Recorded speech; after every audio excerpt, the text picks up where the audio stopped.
Всем добрый день! В сегодняшнем коротком ролике я бы вам хотела сказать несколько слов по поводу использования трости. Трости. Дело в том, что уже не первый комментарий появляется у меня на канале, когда вы спрашиваете, можно ли после костылей сразу ходить без ничего. Ну, либо костылей, либо ходунков, то есть убрать вот этот этап и просто потом начинать ходить без ничего, не используя трость. Я вам скажу, что да, действительно, да, в реабилитации есть определенные этапы. То есть после операции сначала мы ходим с ходунками, либо с костылями, затем мы берем трость, и затем, как правило, пациент уже начинает ходить без ничего. То есть первый этап это в среднем 6 недель, второй этап это в среднем 3, 4, 5 и более месяцев, и потом уже этап это мы ходим без ничего. Я вам здесь хотела сказать, что чтобы вы не рассматривали трость, да и в принципе любое другое приспособление для ходьбы, как что-то обязательное, что должно присутствовать обязательно в вашей реабилитации. У каждого приспособления для ходьбы есть своя роль.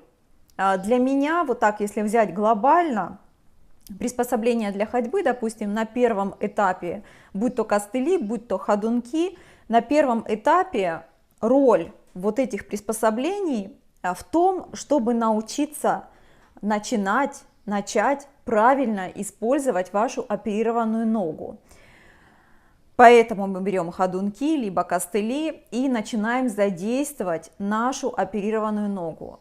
Далее мы берем трость. Трость для меня, вот если взять основную цель использования трости, это как раз-таки в том, чтобы научить пациента ходить не хромая.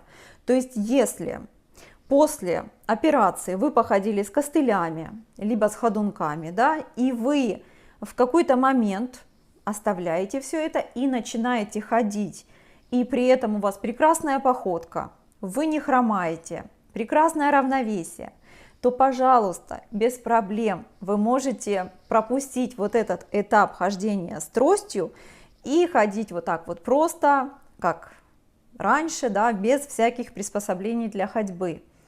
Но если...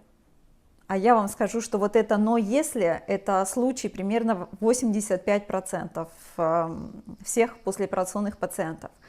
Если по истечении 4-5 недель мы видим, что пациент ходит уже более или менее уверенно, мы это убираем, пациент идет, но при этом у него сохраняется сильная хромота, либо даже, я вам скажу, если даже хромота минимальная, я все равно дам этому пациенту трость, и он походит с тростью следующие несколько недель.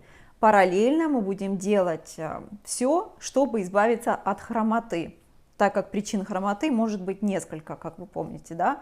Но вот этот этап ходьбы с тростью я, например, не спешу перескочить, потому что я знаю, что если рано избавиться от трости, то хромота она может задержаться на более длительный срок по сравнению с тем, что если бы мы вот правильно использовали все этапы, так как нужно, человек походил бы с тростью, параллельно мы бы исправили причину его хромоты, и затем он ходил бы уже так, как нормально, как правило, без хромоты.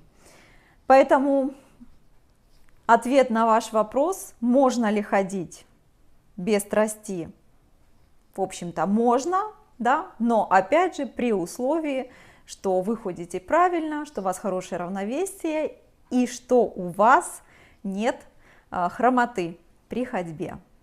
Если у вас остались комментарии, вопросы, пожелания, пожалуйста, пишите в комментариях. Прощаюсь с вами, до следующих роликов, всем пока!